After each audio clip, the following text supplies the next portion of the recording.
Welcome to my channel, friends. This is a story about a little boy named Toto and his Grandma Tilly, who loved to share stories at bedtime. One day there was a big storm outside, and so Toto snuggled deep into his blankets as raindrops tapped a gentle rhythm on the window pane.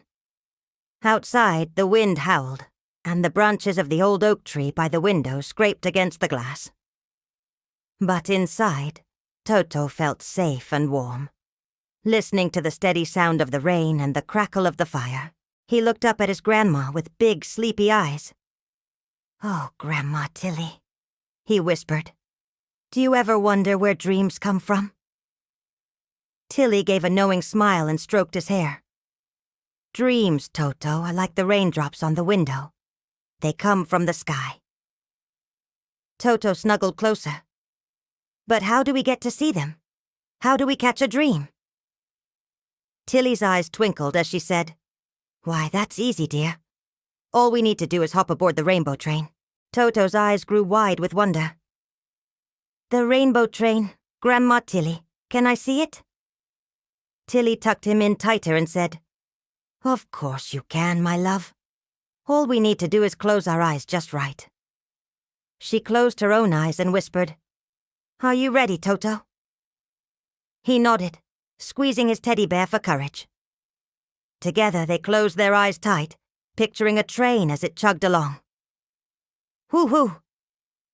The sound of a whistle echoed through the room, startling Toto. When he peeked at his grandma, she had a huge smile on her face. "Look, Toto," she cried. "It's here." Slowly the bedroom walls shimmered and changed, transforming into a brightly glowing train station bustling with sleepy animals. Puffing into view was a magnificent train painted in all the colors of the rainbow. Steam curled from its smokestacks in shapes of shooting stars. Its wheels spun with silver sparks, and the air smelled like sweet dreams and faraway lands.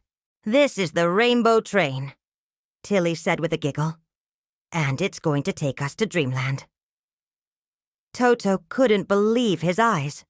The train cars were shaped like clouds, rainbows, and even shooting stars. Each one looked more magical than the last. "Oh, Grandma Tilly," he whispered, awestruck. "Which one should we go to first?" Tilly pointed to a car adorned with dancing animals. "Why don't we start with the carousel of kindness, Toto? It's full of gentle dreams." With a happy squeal, Toto scrambled up the steps and onto the platform. Hand in hand with his grandma, he stepped into the first car.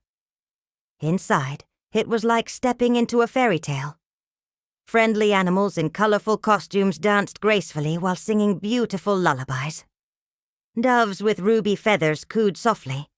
Rabbits with sapphire eyes hopped in time to the music, and fluffy sheep with emerald horns bleated out a harmonious tune. Everything was made of shimmering stardust, and the floor was covered with soft moss that cushioned their every step. "It's so beautiful, Grandma Tilly," Toto breathed, his eyes sparkling with wonder.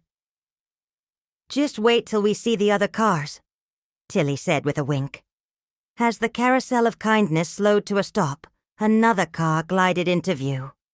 It was like a cloud floating through the sky, with marshmallow seats, chocolate rails, and windows of spun sugar. Giggles echoed from inside as they approached. "Oh, what fun!" Tilly exclaimed. "Let's go ride the candy cloud car." Whoopee! The seats bounced as the train moved forward. They held on tight as they sped past lollipop trees and houses made of gingerbread. Fluffy pink clouds drifted lazily overhead, and the air smelled like sweet vanilla and warm sugar. The candy cloud car took them higher and higher until the whole world was spread out beneath them like a patchwork quilt. "Look, Toto!" Tilly cried, pointing to a field below. "There's your house. Can you see our garden?"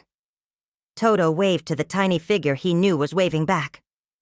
"Look, Grandma Tilly," he said, his eyes wide with excitement. "A dragon!" Peeking out from behind a cloud was the biggest dragon Toto had ever seen. Its scales shimmered like amethysts, and its eyes twinkled with amusement.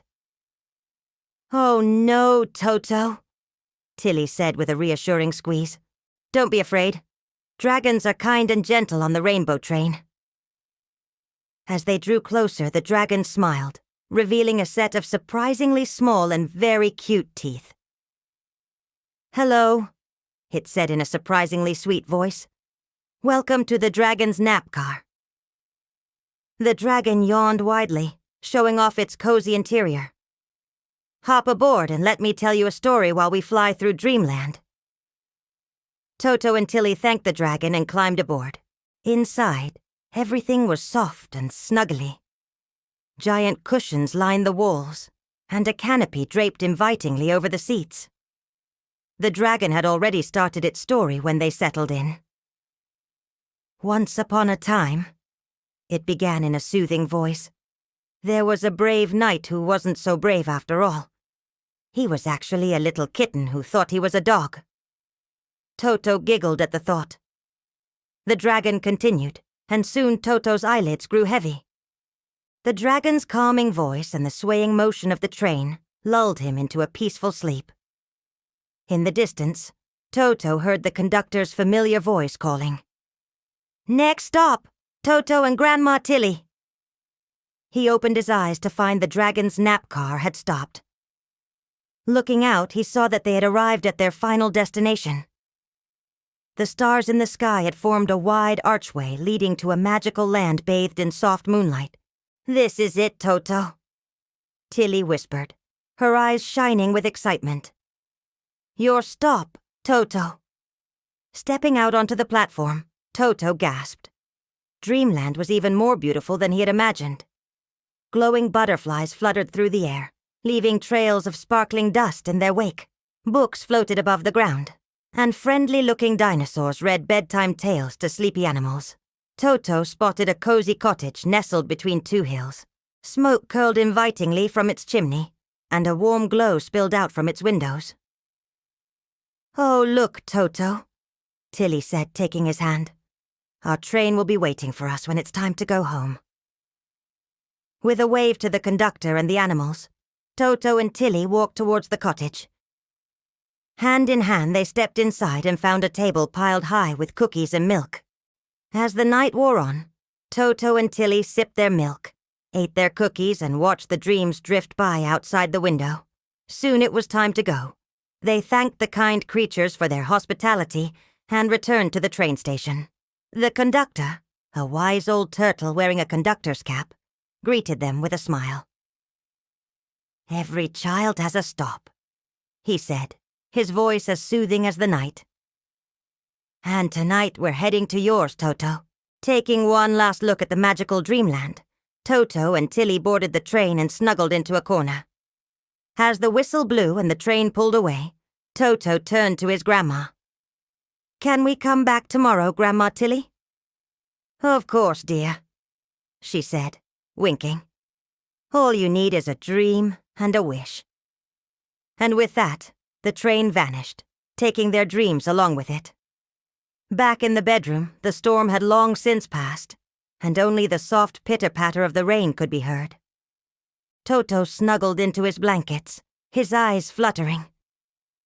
Already halfway to Dreamland, he whispered, "Thank you, Grandma Tilly." And in his dreams, he heard her voice saying, "Every dream has a journey, and every child has a ticket."